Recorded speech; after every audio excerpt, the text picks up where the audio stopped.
Bonsoir à tous, bonsoir à toutes. Merci de suivre votre émission Sport Show, édition spéciale CAN U20.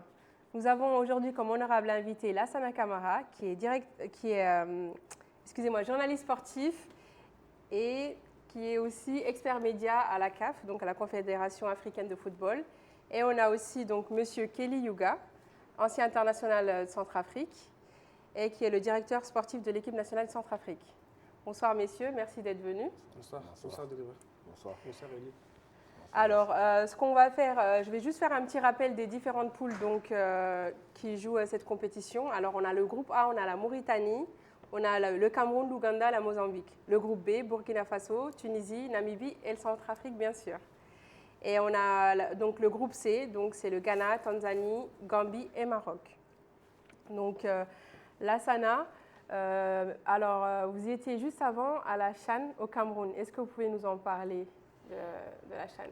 Le CHAN, on a vu des infrastructures extraordinaires. Le stade Japoma de Douala, à Japoma. Japoma, c'est le quartier de naissance de Roger Milla. Et le Cameroun a mis un bijou architectural, selon moi, un des 10 plus beaux stades du monde. Extraordinaire. Il y avait l'engouement. Les stades avaient 25% de capacité, mais on a eu plus de monde dans les gradins camerounais que la Coupe d'Afrique des Nations en Égypte, à 24. Donc, c'était extraordinaire. L'engouement était là, les infrastructures étaient là. Donc, les Camerounais étaient en train de dérouler. C'était une répétition générale pour la Coupe d'Afrique des Nations 2022, parce que l'année prochaine, il y aura la vraie Coupe d'Afrique, entre guillemets. Donc, les Camerounais en ont profité pour tout simplement planter le décor de l'année à venir. Alors, est-ce que c'était votre première fois en tant qu'expert média au niveau de la CAF? Votre première expérience? Non, ce n'était pas ma première expérience. Ma première expérience, c'était l'année dernière, au mois de janvier. C'était la Coupe d'Afrique de futsal au Maroc. Après, dès qu'on a quitté le Maroc, le Covid est venu, tout s'est arrêté.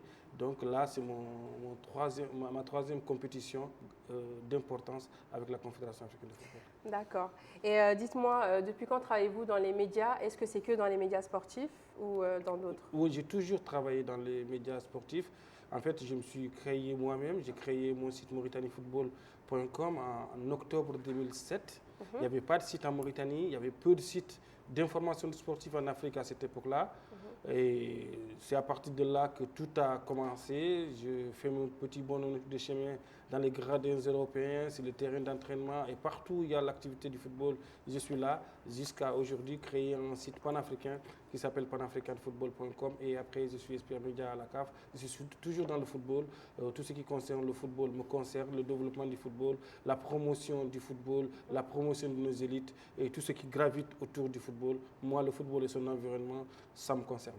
D'accord. Et dites-moi, est-ce que vous avez déjà travaillé avec des grandes chaînes Oui, j'ai travaillé avec la BBC pendant la Coupe d'Afrique des Nations 2019. J'ai travaillé avec France 24. J'ai travaillé avec Africa 24. J'ai travaillé avec Le Monde. Donc, depuis partout, RFI. Donc, j'ai fait mon bonhomme de chemin dans les grosses cylindrées de l'information sportive mondiale. Quel est votre lien avec la Mauritanie? La Mauritanie, je suis né en Mauritanie, j'ai grandi en Mauritanie, j'ai fait mes études ici, j'ai eu mon bac ici, c'est après ici que je suis parti à faire l'université en France. Donc c'est la mère patrie, donc j'ai un lien fort avec la Mauritanie. Je suis mauritanien à 100%, je le revendique. Je me considère comme ambassadeur itinérant de la Mauritanie dans le monde. Tout Mauritanien qui sort de ce pays-là, où il se trouve, c'est un ambassadeur de la Mauritanie, donc je suis ambassadeur de la Mauritanie. Alors, comment vivez-vous actuellement cette compétition? La compétition, je la vis différemment parce que là, je suis à l'opérationnel. Je m'occupe des opérations médiatiques au stade olympique de Nouakchott. Donc, je n'ai pas le temps de vivre le match comme un spectateur. On construit tout ce qui va venir au match, tout ce que les gens ne voient pas à la télé, et après, ce qui va être regardé à la télé, et après, les conférences de presse, les zones mixtes et tout ça. Donc, c'est un autre état d'esprit, c'est un autre niveau de responsabilité que par rapport à un simple supporter lambda. D'accord. Alors tout de suite, nous allons voir l'après-match, donc la conférence de presse pour le Burkina, la Namibie et la Tunisie.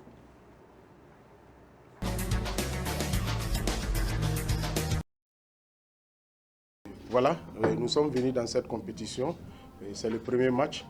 Nous l'avons abordé avec beaucoup de difficultés, en ce sens que nous ne l'avons pas gagné. Alors, nous étions venus pour faire un bon résultat, mais le match nul est bon à prendre, voilà, parce que d'autant plus que nous n'avons pas perdu et nous allons nous préparer conséquemment pour les matchs à venir.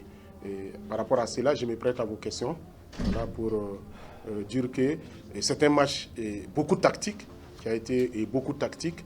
Nous avons vu une équipe tunisienne très tactique, et une équipe qui nous a posé des problèmes au niveau aérien, parce qu'ils ont des joueurs de très grands gabarits. Alors, ce qui nous a causé beaucoup de difficultés.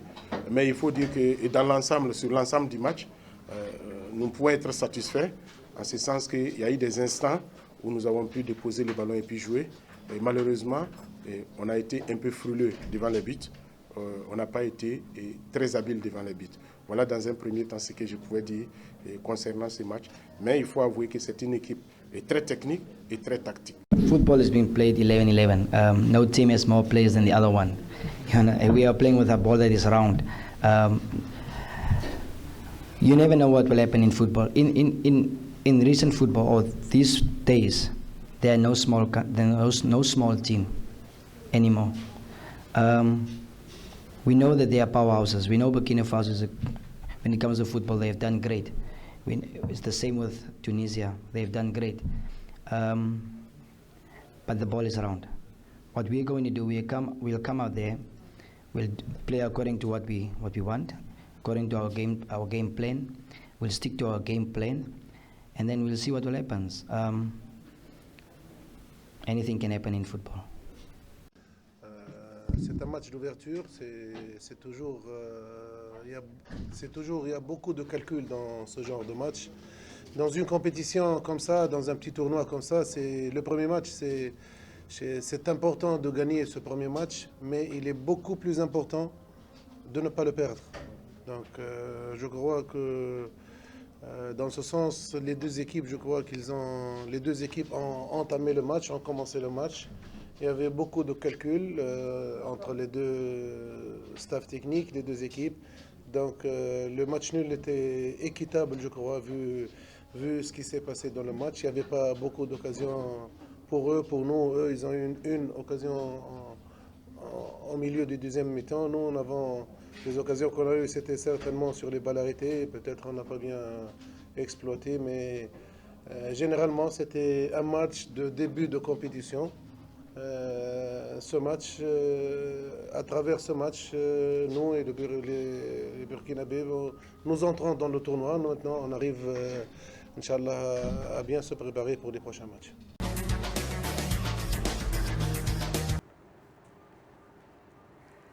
Donc voilà, retour sur le plateau. Alors, au niveau des arbitres, on a eu 3 arbitres mauritaniens qui ont été choisis par la CAF pour cette compétition, à savoir Madame Mariam Chedad, donc une femme, ça fait plaisir. On a Monsieur Hamedine Diba et on a Abdel Aziz Bou, qui d'ailleurs a arbitré hier. En parlant de ça, Lassana, il y a un arbitre qui a été à la CAN, un arbitre mauritanien. Un arbitre mauritanien qui a été à la CAN, qui a porté haut les couleurs de la Mauritanie, qui a même été au 4e arbitre du 3e match. Donc c'est-à-dire qu'il aura une médaille.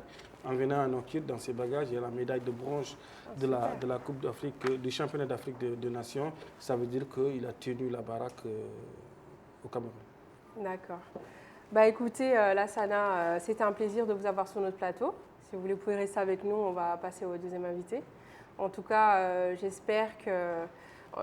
quelle est l'impression là par rapport aux médias?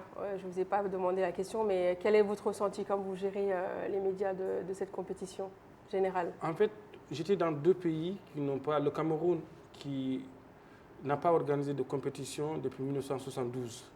Donc les médias camerounais, ils se défoulaient dans le monde, mais sur leur territoire, il y avait ce problème de compétition. La Mauritanie, c'est la première fois qu'on organise une compétition internationale. Donc les citoyens, les médias découvrent tout ce qu'on est en train de dire. Ils le voient à la télé, mais sans le comprendre. Donc tu es obligé de leur expliquer que si on vous dit de ne pas faire ça, parce qu'il y a ça, ça amène ça, ça demande de la discipline, de l'organisation.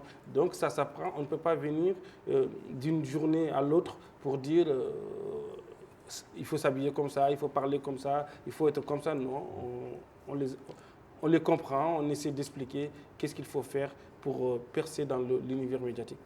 D'accord. Alors, on va tout de suite voir au niveau du Cameroun la conférence d'avant-match.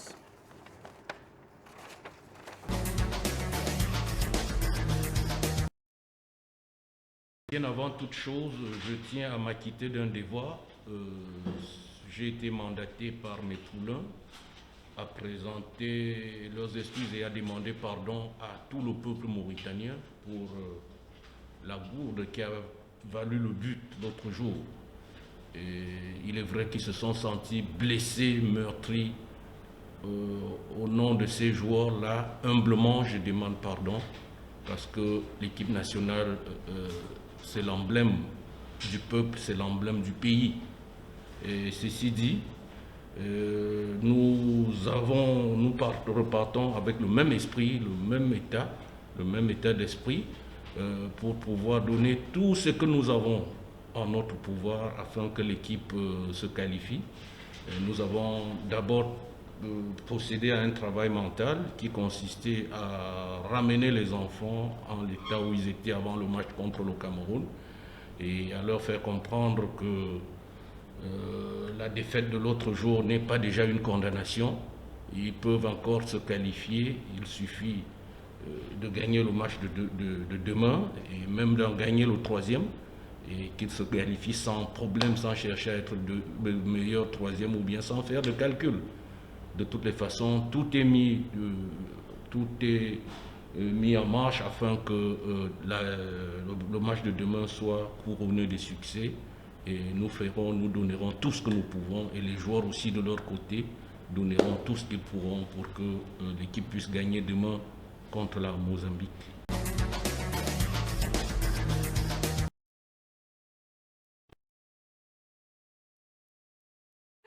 Alors, tout de suite, on va voir la conférence de presse du Cameroun. On avait vu, ouais. On va voir ça après. Donc là, c'est le dessin de Lassana Camara. On va voir ce côté. Il s'appelle Abdelrahman Ba. Je vous dirai quels sont les points forts et les points faibles de l'équipe de l'Ouganda. Les Ougandais, ils ont gagné leur match, ils ont 3 points. Je pense que ne gagnent pas qui veut. Ils ont pu gagner parce qu'ils ont des qualités. Et nous aussi, nous avons nos qualités. Nous allons d'abord faire prévaloir nos qualités tout en respectant l'Ouganda. Mais je ne vous dirai pas d'autres choses parce que pendant que moi je pense que voilà les points forts et les points faibles de l'Ouganda, quelqu'un d'autre penserait autrement. Donc nous avons fait notre analyse et je pense que ça c'est une cuisine interne à nous. Nous sommes venus avec un certain nombre de joueurs.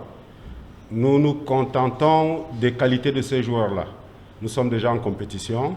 Il n'y a pas autre choix que de mieux faire ce que nous savons faire. Nous n'allons pas aller chercher d'autres Camerounais pour venir jouer à la place de ceux qui sont là. Nous pensons que nous avons les meilleurs joueurs que nous avons fait venir et nous allons nous contenter de leur qualité pour faire notre match.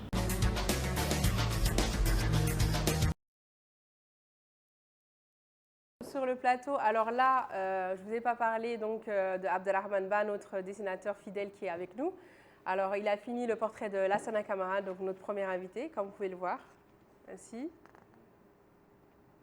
Voilà, très beau portrait. Donc, on va remettre à notre premier invité. C'est magnifique.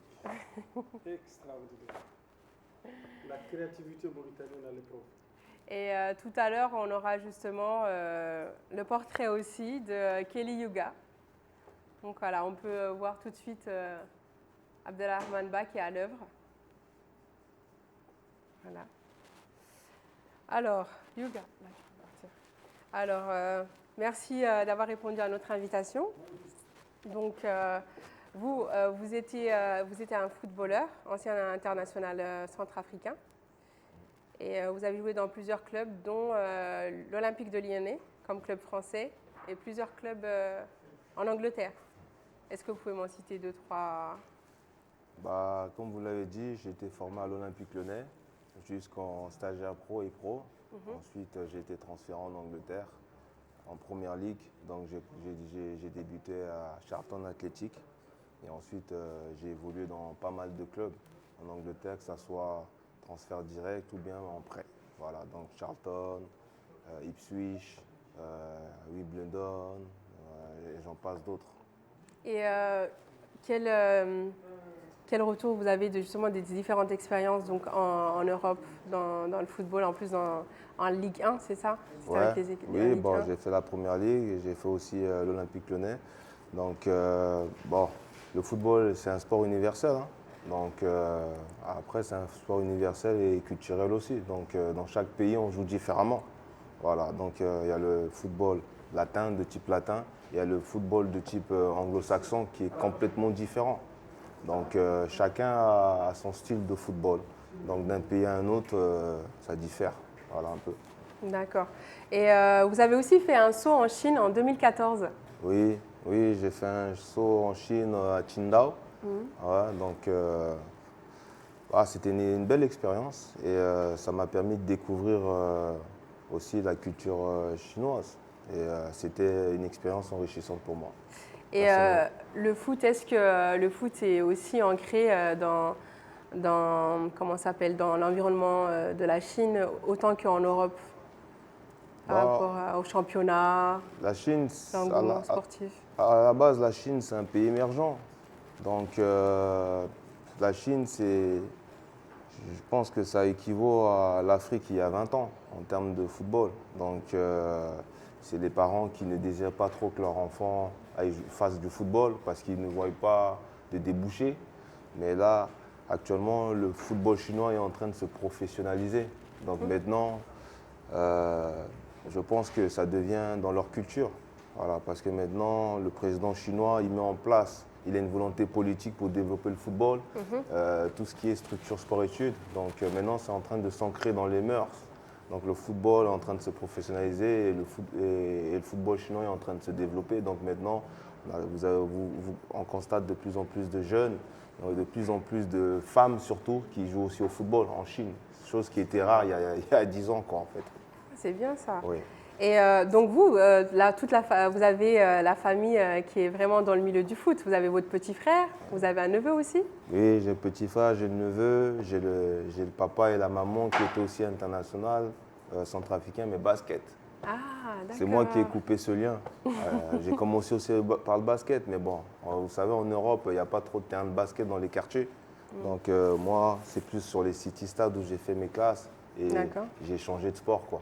Ouais, donc la famille de sportifs. Voilà. Ah, ça c'est super ça. Oui. Alors vous êtes aussi directeur sportif de l'équipe nationale du Centrafrique. Oui. Depuis quand vous exercez ce poste? Depuis ma retraite sportive, j'ai arrêté de jouer il y a 2 ans. Il y a 2 ans, 2 ans et demi, et j'ai pris mon poste il y a presque 1 an et demi. Hein. 1 an et demi, presque pratiquement 2 ans. Donc j'encadre, je m'occupe des équipes nationales centrafricaines, que ce soit des U15, U17, U20 et les A. Donc voilà, pour leur faire bénéficier un peu de mon expérience. Et les niveaux, comment vous ressentez les niveaux justement des jeunes centrafricains et l'envie de jouer au football, comment ça se passe? La Centrafrique, c'est un pays de football. Hein. Bon, oui. On ne s'est jamais qualifié pour la CAN. Ça fait des décennies qu'on court derrière une qualification pour la CAN en A. Le basket, on a gagné déjà deux fois la CAN, 2 fois la CAN en basket. Donc, niveau football, on peine à atteindre nos objectifs. Mais là, on l'a fait avec les U20. Donc, je pense que prochainement, j'espère pas pour vous, mais que nous, on y aille, quoi, parce qu'on est dans la même poule. Ah oui, là, après... en A, quoi. Voilà. Ouais, je ne sais pas trop si... je vais rester neutre dessus. Faut me souhaiter bonne chance. Bonne chance quand même, hein, que le meilleur gagne. À vous aussi. Merci. Alors, hier, il y avait le match d'ailleurs contre la Namibie. Vous avez partagé le point, donc c'était égalité 1-1. On va tout de suite voir le retour sur le match d'hier, donc du Centrafrique.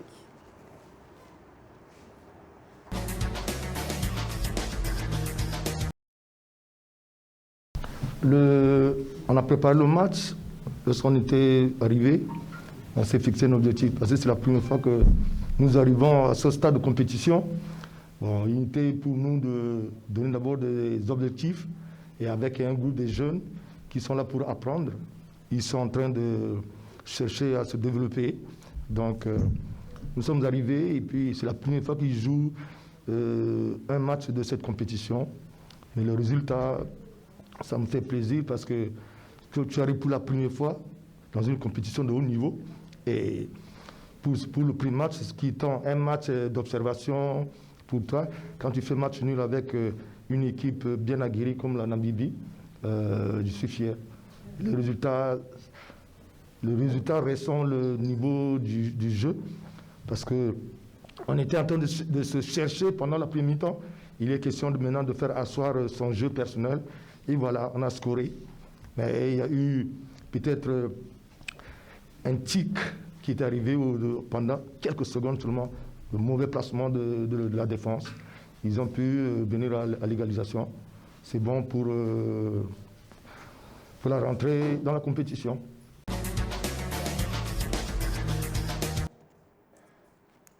Donc voilà, c'était le retour donc, du Centrafrique de match d'hier. On a aussi, hier on avait donc un autre match, donc c'était la Tunisie contre le Burkina, ils ont fait 0-0. Donc là, la poule B, elle est un peu, il n'y a pas de changement, rien n'est joué on va dire, pour l'instant.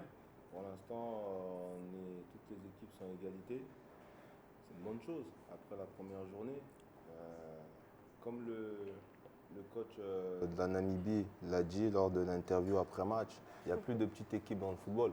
Tout à fait. Voilà, donc toutes les équipes se sont qualifiées, ce sont des équipes compétitives. Donc nous, on est tombé hier sur une belle équipe. On a pu observer le match de la Tunisie contre le Burkina. Tout est encore jouable. D'accord, donc vous, votre prochain match, c'est donc contre le Burkina Faso le 18 à 19h. Comment vous vous sentez après avoir vu justement le match?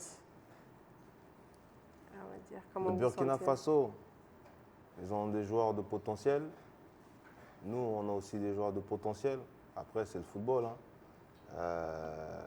Moi, je dis que le football est une science exacte. Maintenant, c'est celui qui se serait le mieux préparé qui gagnera ce match. Voilà. Donc, ils ont leurs atouts, nous, on a nos atouts. Et on ne craint aucune équipe. Maintenant, le Burkina Faso, ils se sont qualifiés dans une zone qui n'était pas facile.